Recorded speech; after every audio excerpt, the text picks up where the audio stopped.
Morning. একদম সকাল সকাল স্নান টান করে রেডি হয়ে গেছি। আর আজকে আমাদের একদম লাস্ট ডে অফ নৈনিতাল। কালকে আমরা সকালবেলা আবার হরিদ্বার ফিরে যাব। তো একদম এই যে রেডি হয়ে পড়েছি, এখন বেরোবো, আমাদের জু যাব আজকে আমরা, সেই জন্য। তো চলো আজকের ভিডিওটা এখান থেকে স্টার্ট করছি।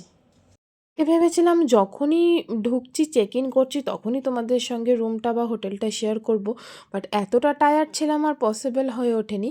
বাট এই হচ্ছে আমাদের হোটেলটা, যেখানে আমরা নৈনিতালে এসে রয়েছি। আর এই হোটেলটা কিন্তু আমরা এসে দেখে তারপরে বুক করেছি। হোটেলের বাইরেটা আর ভেতরটা দুটোই ভীষণ সুন্দর। যাই হোক, এই যে গাড়িও আমাদের রেডি হয়ে গেছে আর আমরা বেরিয়ে পড়েছি। নৈনিতালের একটা ব্যাপার আছে জানো তো, তুমি যতটুকুই গাড়ি বুক করো না কেন, তোমাকে এখানকার লোকাল সাইট সিন করতে গেলে এখানকার যে গাড়ি, সেই গাড়ি নিতে হয়। তাই গাড়ি আমাদেরকে একদম ম্যাল রোড অবধি ছেড়ে দিচ্ছিল, কারণ আমাদের হোটেলটা ম্যাল রোডের থেকে একটু জাস্ট ভেতরে ছিল। কারণ আমরা যেহেতু বুকিং করে আসিনি, তাই ম্যাল রোডের কাছে পছন্দসই হোটেল আমরা পাচ্ছিলাম না।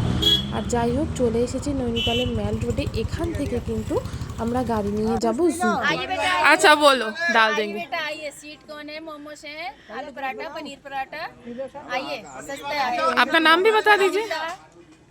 हाँ जी, ठीक है, आने के टाइम आएंगे। বেশি না, মোটামুটি 1 মাস যদি এই চড়াই উতরাই দিয়ে আমি হাঁটি না, মানে চিড়িয়াখানায় যে হাঁটাটা আমি হেঁটেছিলাম, তাতে আমার রোগা হওয়া নিশ্চিত। আর খানিকটা হাঁপিয়ে হাঁপিয়ে পৌঁছে গেছিলাম টিকিট কাউন্টারে, যেখান থেকে কিন্তু আমাদের পার হেড 150 টাকা করে এক একটা টিকিট কাটতে হয়েছিল। আর তারপরে সেটা জুয়ের এন্ট্রির জন্য।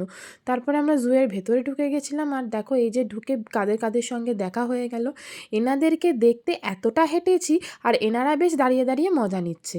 যাই হোক, এনাদেরকে দেখার পরে আরও খানিকটা জু ঘুরে নিয়েছিলাম।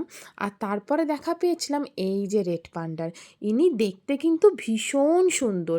এরা মোট 3 জন বন্ধু একসঙ্গে ছিল, যাদেরকে একসঙ্গে দেখতে খুবই ভালো লাগছিল।